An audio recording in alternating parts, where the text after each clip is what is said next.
Today the topic we are going to cover is bones. So सबसे पहले हम लोग बोन्स के लर्निंग ऑब्जेक्टिव्स को देखते हैं। जो लर्निंग ऑब्जेक्टिव्स हैं बोन्स के, हम लोग सबसे पहले इंट्रोडक्शन बोन्स का पढ़ेंगे, देन हम लोग बोन्स का फंक्शन पढ़ेंगे मैकेनिकली भी और फिजियोलॉजिकली भी, then structural classification, then regional classification यानी एरियाज़ के हिसाब से, then developmental classification and then classification according to the size and then extra bones जो हैं वो सारी ह्यूमन बींग्स में प्रेजेंट नहीं होती हैं, ये कुछ ह्यूमन बींग्स में प्रेजेंट होती हैं।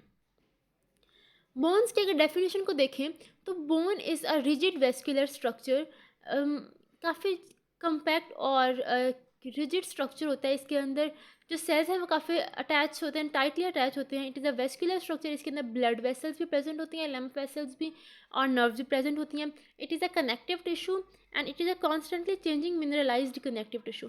इसका मतलब ये है कि बोन्स के अंदर हमेशा कोई ना कोई चेंजिंग्स हो रही होती हैं। लाइक हमारे बॉडी का जो ब्लड है इसमें अगर कैल्शियम लेवल ज़्यादा हो गया है तो वो कैल्शियम लेवल बोन के अंदर डिपॉजिट हो जाएगा और हमारे ब्लड का जो है वो पीएच और आयनिक लेवल जो है वो मेंटेन करेगा। इस तरह हमारे जो कार्टिलेजेस हैं वो ऑसिफाई होते हैं बोन्स में। सो उसमें भी जो बोन्स हैं उनके अंदर आयंस डिपॉजिट हो रहे होते हैं। तो इस तरह बोन्स के अंदर हमेशा कोई ना कोई चेंजिंग्स हो रही होती हैं। यहाँ पे बोन्स की स्ट्रेंथ बन रही होती है, यहाँ पे बोन्स जो हैं वो ओल्डर एज के अंदर डिटॉक्सीफाई हो रही होती हैं, डीजनरेट हो रही होती हैं। Bones provide mechanical support to the human body. पूरे बॉडी का जो स्केलेटन है ये बोन्स बना रही होती हैं। इस तरह से बोन्स जो है वो बहुत ज़्यादा इंपॉर्टेंट रोल प्ले करती है मैकेनिकल सपोर्ट में। देन इंट्रोडक्शन ऑफ बोन्स की बात करें तो the study of bones is osteology.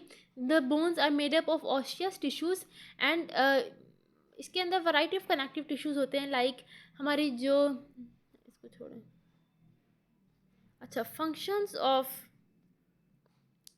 अगर फंक्शंस ऑफ कार्टिलेजेस की बात करें तो these are the functions of cartilages. Okay, the functions of cartilages, mechanical function यानी कि बॉडी के मैकेनिकल फिजिकल भी कुछ बेनिफिट्स दे रहा होता है। फिजियोलॉजिकल यानी कि बोन्स जो हैं वो डिफरेंट फंक्शंस परफॉर्म भी कर रही होती हैं। तो मैकेनिकल के अंदर हमारा जो बॉडी का पूरा स्केलेटन है उसमें बोन्स बना रही होती हैं। जो हमारे डिफरेंट ऑर्गन्स हैं, हमारी जो लंग्स हैं, जो हमारा हार्ट है उसको प्रोटेक्शन प्रोवाइड कर रही होती हैं। हमारे जो ब्रेन है वो कितना सेंसिटिव पार्ट है, उसका स्कल जो है वो भी बोन से बना हुआ था, यानी वो भी प्रोटेक्शन प्रोवाइड करा होता है। And the third one is articular sites. Articular sites यानी कि अटैचमेंट साइट्स।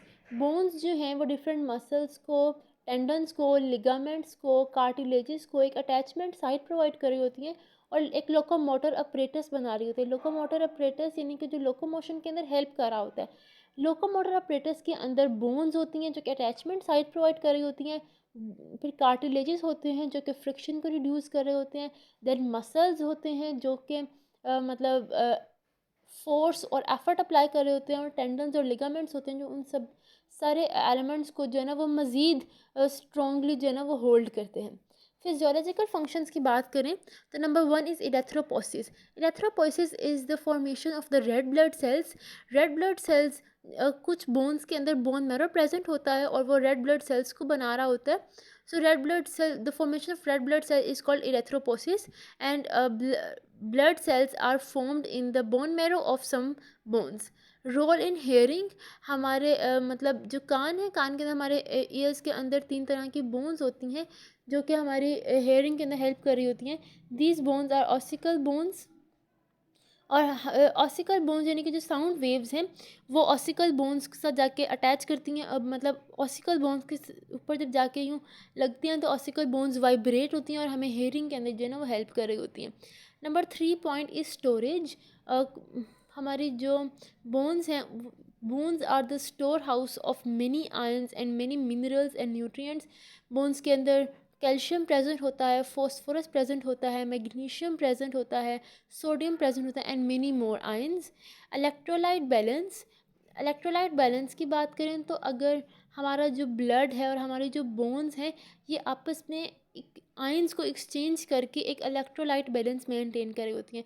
अगर ब्लड के अंदर कैल्शियम लेवल ज़्यादा हो गया है या फिर इंसुलिन लेवल ज़्यादा हो गया है, लेट्स सपोज, तो वो अगर कैल्शियम लेवल ज़्यादा हो गया है तो वो कैल्शियम जो है वो बोन्स के अंदर डिपॉजिट हो जाता है और बोन्स को स्ट्रेंथ प्रोवाइड करता है, और ब्लड का कैल्शियम लेवल लो हो जाता है, ब्लड के अंदर एक होम्योस्टेटिक लेवल जो है वो मेंटेन हो जाता है। Next point is detoxification.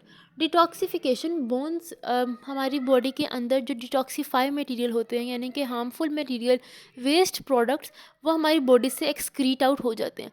लेकिन कुछ ऐसे के केमिकल्स होते हैं जो बॉडी से एक्सक्रीट आउट नहीं होते हैं, वो फिर हमारे टीथ के अंदर या फिर हमारी बोन्स के अंदर डिपॉजिट हो जाते हैं। इसीलिए with the passage of time हमारे जो बोन, हमारे जो मतलब टीथ हैं, वो येलोइश होना शुरू हो जाते हैं। बोन्स हमें नज़र नहीं आ रही होती हैं, लेकिन बोन का कलर भी जो है वो चेंज हो रहा होता है। Reticuloendothelial. Reticuloendothelial is the process which is the formation of white blood cells. Bone marrow के अंदर जिस तरह से रेड ब्लड सेल्स बन रहे होते हैं, इस तरह से वाइट ब्लड सेल्स भी बन रहे होते हैं। तो वाइट ब्लड सेल्स की फॉर्मेशन के प्रोसेस को हम लोग कहते हैं रेटिक्यूलेंडोथीलियल प्रोसेस। रेस्पायरेशन। बोन्स जो है वो रिस्पायरेशन के अंदर इस तरह से हेल्प कर रही होती हैं कि हमारे लंग्स को, क्योंकि प्रोटेक्शन प्रोवाइड कर रही होती हैं, उसको कवर कर रही होती हैं, तो उसको सराउंड कर रहे होते हैं। तो जब हम लोग इनहेल एक्सेल करते हैं तो वो लंग्स जो हैं वो डायलेट करते हैं, कॉन्ट्रैक्ट करते हैं। तो वो रिब्स मसल्स जो रिब्स हैं वो एक प्रोटेक्शन भी प्रोवाइड कर रही होती हैं और रिस्पायरेशन के अंदर हेल्प भी कर रही होती हैं, सिर्फ प्रोटेक्शन की हद तक हेल्प कर रही होती हैं।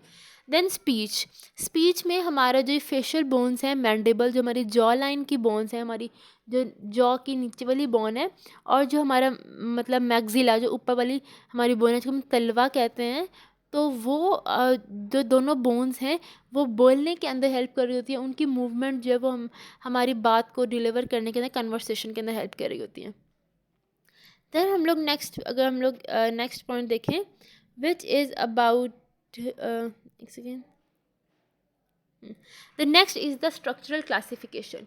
स्ट्रक्चरल क्लासिफिकेशन, बोन्स के अंदर दो तरह के स्ट्रक्चर्स जब हम लोगों को नज़र आते हैं, हम लोग इसको टाइप्स ऑफ बोन्स भी कह सकते हैं और स्ट्रक्चरल क्लासिफिकेशन ऑफ बोन्स भी कह सकते हैं। जो लाइक हुसैन की बुक है उसके अंदर टाइप्स ऑफ बोन्स के नाम से मतलब ये टॉपिक मेंशन है, और जो गुलाम अहमद की जनरल एनाटॉमी है उसमें स्ट्रक्चरल क्लासिफिकेशन। सो दोनों क्वेश्चन आए, अगर टाइप्स ऑफ बोन्स से क्वेश्चन आए या स्ट्रक्चरल क्लासिफिकेशन आए, तो कॉम्पैक्ट बोन और स्पॉन्जी बोन ही उसका आंसर होगा। कॉम्पैक्ट बोन को हेवरियन बोन भी कहते हैं और स्पॉन्जी बोन को कैंसिलस बोन भी कहते हैं। कॉम्पैक्ट बोन के अंदर जो है वो सेल्स बहुत ज़्यादा टाइटली अरेंज होते हैं। कॉम्पैक्ट बोन यानी कॉम्पैक्ट बोन को अगर हम लोग मैक्रोस्कोपिकली व्यू करें, दोनों का हम लोग कंपैरिजन पढ़ रहे हैं, कॉम्पैक्ट बोन का और स्पॉन्जी बोन का, तो जो नेकेड आई से व्यू हम लोग करते हैं, नेकेड आई व्यू में हम लोगों को कॉम्पैक्ट बोन जो है वो काफ़ी हार्ड और डेंस बोन नज़र आ रही होती है, और जो स्पॉन्जी बोन है वो थोड़ी सी पोरस नज़र आ रही होती है। लेकिन माइक्रोस्कोपिक व्यू देखें तो माइक्रोस्कोपिक व्यू में जो कॉम्पैक्ट बोन है इसमें डिफरेंट यूनिट्स होते हैं, जिनको हम ओस्टियोन्स कहते हैं, और ओस्टियोन्स को हेवरियन सिस्टम भी कहते हैं। जिस तरह ब्रेन का यूनिट होता है ना न्यूरॉन, और किडनी का यूनिट होता है नेफ्रॉन, इसी तरह से कॉम्पैक्ट बोन का यूनिट होता है ऑस्टियोन। ऑस्टियोन और हेवरियन सिस्टम एक ही बात है। तो अगर इसका मैं आपको एक स्ट्रक्चर से दिखाती हूँ, ये देखिए, ये जो कॉम्पैक्ट बोन में ऊपर आपको राउंड राउंड सेल्स नज़र आ रही हैं ना, जो टाइटली पैक्ड हैं, these are the Haversian systems and these are also called osteons. इनके दरमियान एक कनाल प्रेजेंट होती है, एक एम्प्टी कनाल और कैविटी प्रेजेंट होती है, जिसको हम कहते हैं हेवरियन कनाल। हेवरियन कनाल जो है उसका ये मतलब फंक्शन होता है कि उसमें से जो ब्लड वेसल्स हैं वो पास कर रही होती हैं, और हमारी जो लिम्फ वेसल्स हैं, जो नर्व्स हैं, वो पास कर रही होती हैं। बोन जब, क्योंकि काफ़ी वेस्कुलर स्ट्रक्चर है, इसके अंदर काफ़ी ज़्यादा बोन्स और ब्लड वेसल्स प्रेजेंट होती हैं, तो वो हमारा जो पूरा कॉम्पैक्ट बोन है उसके अंदर भी कनाल्स प्रेजेंट होती है जहाँ से ब्लड वेसल्स पास करती हैं। और जो स्पॉन्जी बोन है, स्पॉन्जी बोन का जो माइक्रोस्कोपिक व्यू है उसके अंदर मतलब ट्यूब्यूल्स टाइप, यानी क्या कहते हैं, ट्रैब्यूक्ले, तो यहाँ से भी जो है इस तरह का काफ़ी पोरस स्ट्रक्चर होता है, इसमें से भी ब्लड वेसल्स, लिम्फ वेसल्स और नर्व्स पास कर रही होती है। स्पॉन्जी बोन में ज़्यादा वेसल्स प्रेजेंट होती हैं, लेकिन कॉम्पैक्ट बोन है उसके अंदर कंपैरेटिवली लेस वेसल्स प्रेजेंट होती हैं। देन अगर हम लोग फंक्शन की बात करें तो कॉम्पैक्ट बोन का फंक्शन है स्ट्रेंथ प्रोवाइड करना, और जो स्पॉन्जी बोन है इसका फंक्शन है मतलब ये थोड़ी इलास्टिसिटी प्रोवाइड कर रही होती है बोन्स को। अगर बोन बहुत ही ज़्यादा हार्ड होगी तो हल्का वो क्रैक होने का उसका ज़्यादा चांसेस होते हैं, लेकिन जो स्पॉन्जी बोन है वो बोन के अंदर थोड़ी सी बहुत ही थोड़ी सी मतलब ना फ्लेक्सिबिलिटी और थोड़ा स्ट्रेस बेयरिंग कैपेसिटी जो उसको इन्हांस कर रही होती है। और जो कॉम्पैक्ट बोन है जो आउटर लेयर बना रही होती है, कॉम्पैक्ट बोन जो वो आउटर रीजन के अंदर प्रेजेंट होती है, जो स्पॉन्जी बोन है वो इनर रीजन के अंदर प्रेजेंट होती है। तो कॉम्पैक्ट बोन काफ़ी ज़्यादा हार्ड और डेंस होती है। The examples of compact bone, shafts of long bones and नहीं, ये उल्टा लिखा हुआ है, and shafts of long bones and नहीं सही है। अच्छा, कॉम्पैक्ट बोन जो है ये shafts of long bones, shaft हम लोग कहते हैं इनर रीजन को, यानी कि जो मतलब सिलेंड्रिकल इनर कैप रीजन है, इस तरह से ये शाफ्ट है जहाँ से आपको जब ब्लड वेसल्स नज़र आ रही हैं, यहाँ पे मैरो है ना जो मिडल वाला पार्ट है, दिस इज़ कॉल्ड शाफ्ट। तो जब cartilaginous method of bone formation होता है, कार्टिलेजिनस मेथड में जो कार्टिलेजेस हैं पहले कार्टिलेजेस बनते हैं और फिर वो ऑसिफाई होते हैं, यानी कि उनके अंदर आयंस और न्यूट्रिएंट्स डिपॉजिट होते हैं और फिर वो बोन्स बन जाती हैं। तो ऑसिफिकेशन का जो प्रोसेस है यानी डेपोजिशन ऑफ आयंस का जो प्रोसेस है वो बोन के मिडल पार्ट में से, यानी कि जो शाफ्ट वाला पार्ट है वहाँ से बोन्स हार्ड और कॉम्पैक्ट होना शुरू होती हैं, और देन वो कॉम्पैक्ट होती एंड पे एंड्स की तरफ पहुँचती हैं। दरमियान में से बोन्स जो हैं वो कॉम्पैक्ट होना स्टार्ट होते हैं। इसका एक ये भी बेनिफिट है कि जो एंड्स हैं बोन्स के जो एंड्स हैं वो ग्रो कर जाते हैं, और हमारी बॉडी की जो ग्रोथ है, हमारा मतलब टॉल होते हैं बच्चे, तो वो इस तरह से कि एंड्स जो हैं वो ग्रो कर रहे होते हैं, वो टॉल हो रहे होते हैं, और जो दरमियान में से बोन्स हैं शाफ्ट ऑफ बोन है वो हार्ड होती जाती है। जब कॉम्पैक्ट बोन बनती जाती है, शाफ्ट बनती जाती है, हार्ड होती जाती है, तो फिर उसमें ग्रोथ होना यानी कि उसका लंबा होना, टॉल होना जो है वो थोड़ा डिफ़िकल्ट होता है। Outer and inner tables of the skull bone, जो स्कल बोन है, स्कल बोन के अंदर आप इस तरह से स्कल बोन को अगर ऑब्जर्व करें तो एक सैंडविच लाइक अपीयरेंस दे रही होती है, जिसके अंदर जो मिडल पोर्शन है वो स्पॉन्जी होता है और जो आउटर पोर्शन है वो कॉम्पैक्ट होता है। सो इस तरह से हम लोग कह सकते हैं कि spongy bone is sandwiched between the compact bone. तो जो कॉम्पैक्ट बोन है उसको हम लोग टेबल्स भी कहते हैं, मतलब compact bone of skull is also called tables of skull, and the spongy bone of skull is also called dipole of skull। spongy bone का skull का ही एक and दूसरा नाम है dipole, और जो मतलब skull की compact bone है उसका दूसरा नाम है tables of skull। ये देखें, सबसे पहले आपको जो आउटर पार्ट है, आउटर जो बाउंड्री है रीजन, वो कॉर्टिकल यानी कि हार्ड बोन नज़र आ रही है, दिस इज़ कॉम्पैक्ट बोन। और जो अंदर वाला पोर्शन है वो है ट्रैब्यूकुलर स्ट्रक्चर यानी कि स्पॉन्जी बोन, उसके अंदर वो पोरस है, उसके अंदर ब्लड वेसल्स जो है वो ज़्यादा प्रेजेंट हैं। और बोन मैरो, जो स्पॉन्जी बोन है उसके अंदर बिल्कुल शाफ्ट के अंदर जो है वो बोन मैरो प्रेजेंट है। बोन मैरो जो है वो रेड ब्लड सेल्स फॉर्मेशन के अंदर भी हेल्प कर रहा होता है और वाइट ब्लड सेल्स फॉर्मेशन के अंदर भी हेल्प कर रहा होता है। ये एक वर्ड है एपिफिजियल प्लेट। एपिफिजियल प्लेट, ये जो मिड में एपिफिजियल प्लेट है, this is the growth plate, यानी कि ये ग्रोथ प्लेट है, ये इसके सेल्स डिवाइड करते हैं। तो जो बोन्स हैं वो लेंथी होती हैं और पूरी जो बॉडी है उसकी ग्रोथ होती है, जो पूरी बॉडी है वो टॉल होती है। ये एपिफिजियल प्लेट है, ये ग्रो करती है, इसको ग्रोथ प्लेट भी कहते हैं। आर्टिकुलर सर्फेसिस, आर्टिकुलर कार्टिलेजेस, यानी कि जो आर्टिकुलर साइड्स हैं वो होती हैं हमारी बोन्स की जो हेड्स हैं, और जो हमारे बोन के जो एंड्स हैं, यानी कि जो अपर एंड है और जो लोअर एंड है वहाँ पर ही सिर्फ आर्टिकुलेशन होती है, यानी यहाँ वहाँ पर ही सिर्फ अटैचमेंट साइट्स होती हैं। जो दरमियान में शाफ्ट है वो अटैचमेंट साइट प्रोवाइड नहीं कर रही होती है। देन एक ये है पेरीओस्टियम, वर्ड दिया पेरीओस्टियम। पेरीओस्टियम जो है वो बोन की आउटर कवरिंग को कहते हैं। जो बोन की आउटर कवरिंग है, कॉम्पैक्ट बोन के ऊपर भी एक आउटर कवरिंग होती है जिसमें से ब्लड वेसल्स पास करती हैं, और वो ब्लड वेसल्स फिर कॉम्पैक्ट बोन की हेवरियन कैनाल्स में से पास करती हैं, और फिर आगे स्पॉन्जी बोन जो है उसके अंदर हर तरफ फैली हुई होती हैं, और वहाँ पर जो है ना वो बहुत एक वेस्क्यूलर जो है ना वो अपीयरेंस दे रही होती हैं। तो जो सबसे आउटर लेयर है वो पेरीओस्टियम लेयर है। ओके, ये पूरा स्ट्रक्चर हो गया।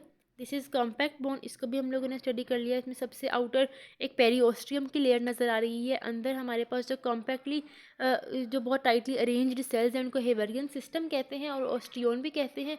और इनके अंदर जो कनाल है वो हेवरियन कनाल होती है, उसमें से ब्लड वेसल्स पास कर रही होती है। और ये ट्रैब्यूकुलर स्ट्रक्चर होता है कैंसिलस बोन यानी स्पॉन्जी बोन को ही कैंसिलस बोन्स भी कहते हैं।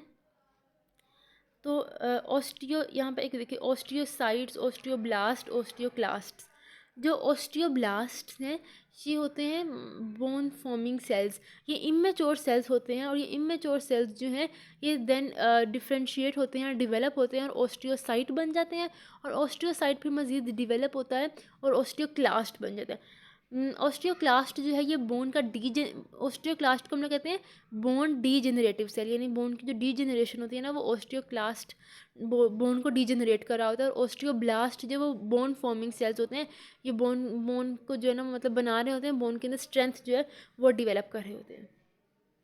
तो ये पोरस स्ट्रक्चर है, ट्रैब्यूकुलर स्ट्रक्चर, इसके अंदर से जो ब्लड वेसल्स पास कर रही होती है।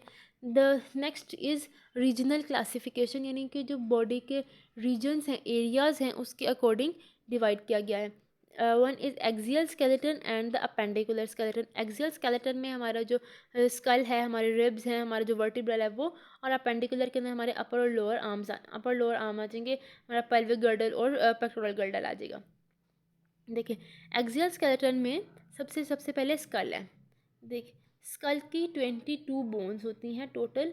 और इसको मज़ीद क्लासिफाई करें तो सबसे पहले एक सबसे ऊपर होती है टेम्पोरल बोन। ठीक है, एक मिनट।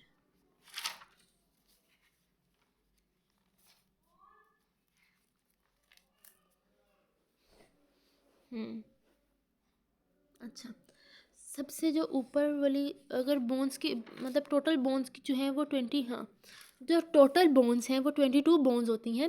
जो सबसे अपर पार्ट होता है हमारा, जो पूरा हेड सबसे ऊपर वाला पार्ट जो है उसको हम लोग कहते हैं पैरेटल बोन्स, वो 2 बोन्स होती हैं।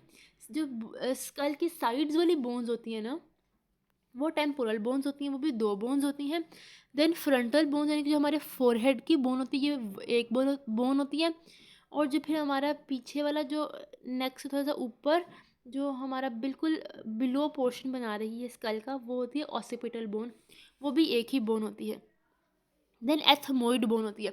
एथमोइड बोन जो है वो हम लोग इसको कहते हैं, यानी फ्रंटल बोन के थोड़ा सा नीचे जो मतलब फोरहेड है ना, अगर आप फील करें तो एक फोरहेड की बोन है और एक आइज़ जो है ना, आइज़ के ऊपर बिल्कुल एक बोन है जो आई के स्ट्रक्चर को, आई के अराउंड है।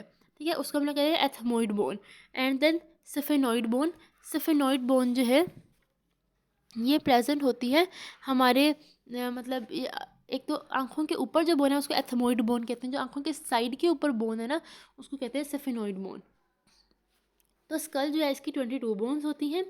देन इंसानों अगर हम लोग एयर ऑसिकल्स जो हैं वो एक साइड पे 3 होते हैं, एक साइड पे 3 होते हैं, तो टोटल जो है वो 6 होते हैं। Malleus bones, incus bones and stapes bones, these are 3 bones, malleus, incus and stapes. एक कान के अंदर एक होती है, एक कान के अंदर एक होती है, तो ये भी इस तरह से पेयर की फॉर्म में होती हैं। देन हायोइड बोन जो है ये हमारे मतलब ये नेक रीजन के अंदर जो है ये प्रेजेंट होती है, एक सिंगल बोन होती है। देन एक्सियल स्केलेटन में हमारे पास आ जाता है वर्टिब्रल कॉलम की 26 बोन्स होती हैं। देन रिब्स आ जाते हैं, रिब्स की 24 बोन्स होती हैं which are present in pairs. Then sternum की एक सिंगल ही बोन होती है। स्टर्नम के ऊपर जो सारी रिब्स की बोन्स हैं वो अटैच हो रही होती हैं। सो एक्सियल स्केलेटन की जो टोटल बोन्स हैं वो होती हैं 80 बोन्स। देन अपेंडिकुलर स्केलेटन की अगर हम लोग बात करें तो अपेंडिकुलर स्केलेटन में अपर लिम्स आ जाते हैं और लोअर लिम्स आ जाते हैं। अपर लिम्स में पेक्टोरल गर्डल आ जाता है, पेक्टोरल गर्डल में क्लैविकुलर स्कैपुला बोन होती हैं। और आर्म्स आ जाते हैं, आर्म्स के अंदर हमारे ह्यूमरस होती है, रेडियस होता है, अल्ना कार्पल्स, मेटाकार्पल्स और फ्लेंजेस होते हैं। तो अपर लिम्ब की टोटल 64 बोन्स होती हैं। और लोअर लिम्स जो हैं उसमें पेल्विक गर्डल आ जाता है, और पेल्विक गर्डल के बाद femur, tibia, fibula, tarsals, metatarsals, phalanges. तो लोअर लिम्ब की टोटल 62 बोन्स होती हैं। तो अपेंडिकुलर जो बोन्स हैं, अपेंडिकुलर स्केलेटन जो है उसकी टोटल होती है 126 बोन्स। और टोटल जो पूरी बॉडी की जो टोटल बोन्स हैं वो होंगे 203 bones. Sorry 206 bones.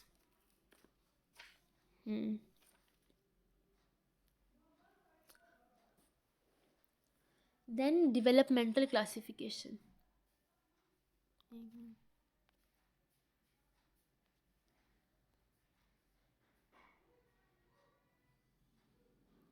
This is developmental classification, यानी कि हमारी बॉडी डिवेलप किस तरह से होती है. बोन्स की डेवलपमेंट में बिफोर बर्थ एम्ब्रियो के लेवल के ऊपर इन द मदर वॉर्म before the birth mother embryo की 3 तरह की लेयर्स होती हैं, एक्टोडम, एंटोडम एंड मीजोडम. जो मीजोडम है ये पूरा स्केलेटन जो ये बना रही होती है. तो कुछ मीजोडर्मल सेल्स या मीजोडर्मल लेयर्स होती हैं जो कि डायरेक्टली डिफ्रेंशिएट कर जाती हैं बोन्स के अंदर, डायरेक्ट बोन्स बन जाती हैं. तो इस तरह के बोन्स को हम लोग कहते हैं मेम्ब्रेनस बोन्स, जिनमें मेसेनकाइमल सेल्स मीजोडर्म्स जो हैं वो डायरेक्टली बोन्स के अंदर डिफ्रेंशिएट हो जाती हैं. ये वो बोन्स होती हैं कि जो हमारी पूरी बॉडी का, यानी जो पूरी बॉडी के अंदर सबसे ज़्यादा वेट बेयर कर रही होती है. एम्ब्रियोनिक टिश्यूज़ नहीं, ये वो वाली बोन्स होती हैं जो पूरी बॉडी के अंदर सबसे ज़्यादा सपोर्ट और प्रोटेक्शन प्रोवाइड करती हैं. वेट बेयर नहीं कर रही होती, प्रोटेक्शन प्रोवाइड कर रही होती हैं. तो सबसे ज़्यादा जो प्रोटेक्शन है वो हमारी स्कल बोन कर रही होती है. तो जो स्कल बोन है वो वो मेम्ब्रेनस मेथड से बन रही होती है. और फेशियल बोन्स जो हैं, यानी कि जो हमारे स्कल के नीचे ही हमारी आ जाती हैं ना फेशियल बोन्स, पूरा जो हेड की बोन्स हैं, ये मेम्ब्रेनस मेथड से बन रही होती हैं. और हमारा जो क्लेविकल है, जो हमारी ब्यूटी बोन है, this bone is also form by membranes method of ossification. इसकी एक कैरेक्टरिस्टिक ये है कि this is the rapid formation, यानी कि इसके अंदर बहुत ज़्यादा टाइम नहीं लगता. लाइक इस तरह से इंट्रा कार्टिलेजिनस मेथड है. इस तरह मैं आपको आगे बताती हूँ. कार्टिलेजिनस बोन के अंदर तो हमारे 20 ईयर्स तक जो बोन्स हैं वो मतलब कार्टिलेजेस हैं वो 20 ईयर्स तक बोन्स के अंदर कन्वर्ट होते रहते हैं. तो ये 20 आफ्टर बर्थ 20 ईयर्स लग जाते हैं पूरी तरह से कार्टिलेजेस को बोन्स के अंदर शिफ्ट होने के अंदर. लेकिन जो मेम्ब्रेनस मेथड है ये एज सच इतना ज़्यादा लेंथी मेथड नहीं है. ये रैपिड फॉर्मेशन हो जाती है बोन्स के, जो मतलब स्कल की बोन्स हैं वो रैपिडली जो है वो बन जाती हैं. देन जो सेकंड है वो कार्टिलेजिनस बोन्स हैं. कार्टिलेजिनस बोन्स हैं वो इंट्रा कार्टिलेजिनस मेथड से बन रही होती हैं. इसमें ये होता है जो मेसेनकाइमल जो मेसेनकाइमल टिश्यूज़ है ना, ये पहले बनते हैं, कार्टिलेजेस बनते हैं. कार्टिलेजेस पे कनेक्टिव टिश्यूज़ ही होते हैं. तो हमारी पूरी जो फीटस है वो मेजॉरिटी जो है वो मेजॉरिटी ऑफ जो पूरा फ्रेमवर्क है वो इंट्रा कार्टिलेजिनस मेथड से ही बन रहा होता है. और कार्टिलेजिनस बोन्स हैं, यानी कि जो मेसेनकाइम है वो ज़्यादातर कार्टिलेजेस के अंदर शिफ्ट कन्वर्ट होती है. जो हमारा फीटस है वो इस तरह से फिर सॉफ्ट होता है कि जो न्यू बॉर्न बेबी होता है वो बिल्कुल उसके जो मतलब बाजू जो हैं वो बिल्कुल स्टिफ भी नहीं होते हैं, वो खड़ा भी नहीं हो सकता है, बिकॉज उसकी बोन्स ही नहीं होती हैं. वो सारा जो उसका फ्रेमवर्क है वो कार्टिलेजेस से बना हुआ होता है. तो जो कार्टिलेजेस हैं, यानी कि जो मेसेनकाइमल टिश्यूज़ हैं वो कार्टिलेजेस बन जाते हैं, डिफ्रेंशिएट होते हैं कार्टिलेजेस के अंदर. और cartilages specifically hair line cartilage में. तो हेयर लाइन कार्टिलेज फिर बेबी की बर्थ हो जाती है. देन बर्थ के बाद जो है वो कार्टिलेजेस के अंदर ऑसिफिकेशन स्टार्ट होती है. ऑसिफिकेशन जो है वो मिडल पार्ट, जो कार्टिलेजेस का मिडल पार्ट होता है, यानी कि स्ट्रक्चर जो है वो बोन्स का उसी तरह का होता है जिस तरह का फीमर का है, लेकिन उसकी जो है ना वो सॉफ्ट होती हैं. तो जो इनर वाला पार्ट है, शाफ्ट है, जो मिडल वाला पार्ट है, वहाँ से ऑसिफिकेशन स्टार्ट होती है. वहाँ पे सबसे पहले जो है वो मिनरल्स और आयंस डिपॉजिट होना शुरू होते हैं. और वहाँ से जो डिपॉजिट होते हैं फिर वो बोन्स थोड़ी बहुत हार्ड होती हैं और बच्चा खड़ा होना शुरू होता है, चलना फिरना शुरू होता है. और जो एंड्स, बोन्स के जो एंड्स हैं उनके दरमियान में, बोन्स की शाफ्ट के दरमियान में, बोन्स की एंड के दरमियान में एक ग्रोथ प्लेट होती है जिसको एपिफिजियल प्लेट भी कहते हैं. सो वो जो प्लेट है वो बोन्स की ग्रोथ के अंदर हेल्प कर रही होती है, बोन्स को टॉल कर रही होती हैं. तो आहिस्ता आहिस्ता 20 ईयर्स तक जो है ना वो सारे जो पूरा कार्टिलेजिनस है वो कार्टिलेज है, उसके अंदर ऑसिफिकेशन होती है, मिनरल्स और आयंस डिपॉजिट होते हैं और वो पूरा एक हार्ड फ्रेमवर्क बन जाता है, सारी की सारी बोन्स बन जाती हैं. और for example all bones of the body except clavicle, clavicle जो है ये मेम्ब्रेनस मेथड से बन रही होती है, बाकी सारी जो पूरी बॉडी की बोन्स हैं वो कार्टिलेजिनस मेथड से बन रही होती हैं। लॉन्ग बोन्स जो हैं, मतलब पूरी बॉडी की जो लॉन्ग बोन्स हैं, लॉन्ग बोन्स के अंदर हमारे अपर लिम्स की भी सारी बोन्स आ जाती हैं और लोअर लिम्स की भी सारी बोन्स आ जाती हैं, एक्सेप्ट मतलब जो हमारे एंकल की या जो हमारे रिस्ट की बोन्स हैं वो कार्पल्स और टार्सल्स है, वो उनको शॉर्ट बोन्स कहते हैं, वो भी कार्टिलेजिनस मेथड से ही बन रही होती है। इसके अलावा इरेगुलर बोन्स यानी कि जो हमारी वर्टिब्राज हैं, जो हमारी पूरी बॉडी का वेट बेयर कर रही हैं वर्टिब्रा, वो भी कार्टिलेजिनस मेथड से ही बन रही होती हैं। देन फ्लैट बोन्स यानी कि जो हमारी रिब्स हैं, ये रिब्स और स्टर्नम जो है ये भी कार्टिलेजिनस मेथड से ही बन रही होती हैं। Then membrano cartilaginous method, membrano cartilaginous method जो है ये इनिशियली जो बोन्स हैं वो बनती है मेम्ब्रेनस मेथड से, और देन पार्शली जो बनती है वो कार्टिलेजिनस मेथड से, यानी कि हाफ बोन्स का हाफ स्ट्रक्चर जो है वो पहले मेम्ब्रेनस मेथड से ही स्टार्ट होता है बनना, लेकिन देन हमारे पास कार्टिलेजिनस मेथड। इस तरह से देखें आप, occipital bone of skull, temporal bone of skull and sphenoid bones of skull, यानी कि जो हमारे स्कल की कुछ बोन्स हैं, occipital, temporal and sphenoid bones, पूरी बॉडी के मतलब स्टार्ट होता है इनका मेम्ब्रेनस मेथड से। अब मेम्ब्रेनस मेथड के अंदर ये होता है कि ये नहीं कि जो मेसेनकाइम है वो डायरेक्ट हार्ड टिश्यूज़ के अंदर यानी कि हार्ड बोनी टिश्यूज़ के अंदर जो है ना वो बन जाते हैं, जिनको हम लोग कहते हैं ओस्टियोसाइट्स। इस तरह से नहीं होता, मेसेनकाइमल जो है वो ओस्टियोब्लास्ट के अंदर कन्वर्ट होते हैं। ओस्टियोब्लास्ट जो है वो बोन्स के मतलब सॉफ्ट और स्मॉल और न्यू सेल्स होते हैं, तो बोन फॉर्मिंग सेल्स होते हैं। तो वो पहले जो उनका ऑसिपिटल बोन्स की जो फॉर्मेशन का स्टार्ट है वो इस तरह से होता है कि वो मेम्ब्रेनस मेथड से स्टार्ट होता है, लेकिन जैसे छोटा बच्चा है उसकी बोन्स भी फ्यूज़ नहीं हुई होती हैं, उसकी बोन्स इतनी हार्ड नहीं होती हैं, सॉफ्ट सॉफ्ट होती हैं, फिर उसके सर को दबाते हैं, उसके सर की मतलब सारी शेप बनाते हैं। वो विद द पैसेज ऑफ थोड़े टाइम के अंदर 6 महीने के अंदर वो जो बोन्स हैं वो हार्ड होती हैं। वो हार्ड किस तरह से होती हैं कि अगले जो मतलब उसका ओरिजिन जो स्टार्ट है वो मेम्ब्रेनस मेथड से हुआ है, लेकिन उसके बाद उसके अंदर आयंस डिपॉजिट हुए हैं और वो हार्ड हो गई हैं। ये वाला जो मेथड है ये कार्टिलेजिनस मेथड है। तो ऑसिपिटल बोन, टेम्पोरल बोन और सेफिनोइड बोन्स जो है स्कल की, इनकी डेवलपमेंट जो है वो स्टार्ट मेम्ब्रेनस मेथड से होती है, लेकिन थोड़ा अगले वाला जो प्रोसीजर है वो कार्टिलेजिनस मेथड से इनकी जो है ना वो स्ट्रेंथ और हार्डनिंग होती है। और जो हमारी ये फेशियल बोन की जो मैंडिबल बोन होती है, मैंडिबल बोन जो ऊपर वाले तलवे वाली बोन होती है, ये भी इसी तरह से जो है ना वो होती है, यानी कि किसी किसी की स्पेस रह जाती है ना बीच में, क्योंकि वो फ्यूज़ नहीं हुई होती है सही तरह से, साथ में स्ट्रेंथ नहीं उसकी मतलब इतनी ज़्यादा उसके अंदर आयंस नहीं डिपॉजिट होते हैं कि वो फ्यूज़ हो जाए। तो क्योंकि वो स्टार्ट उसका मेम्ब्रेनस मेथड से हुआ होता है, लेकिन फिर वो थोड़ी देर बाद, बर्थ की थोड़ी देर बाद या बर्थ, तो वो फ्यूज़ हो जाती हैं, बर्थ से पहले ही फ्यूज़ हो जाती हैं वो बोन्स आपस में, और कार्टिलेजिनस मेथड की हेल्प से उसके अंदर आयंस डिपॉजिट होते हैं और वो बोन्स हार्ड होती हैं। देन हमारे पास है क्लासिफिकेशन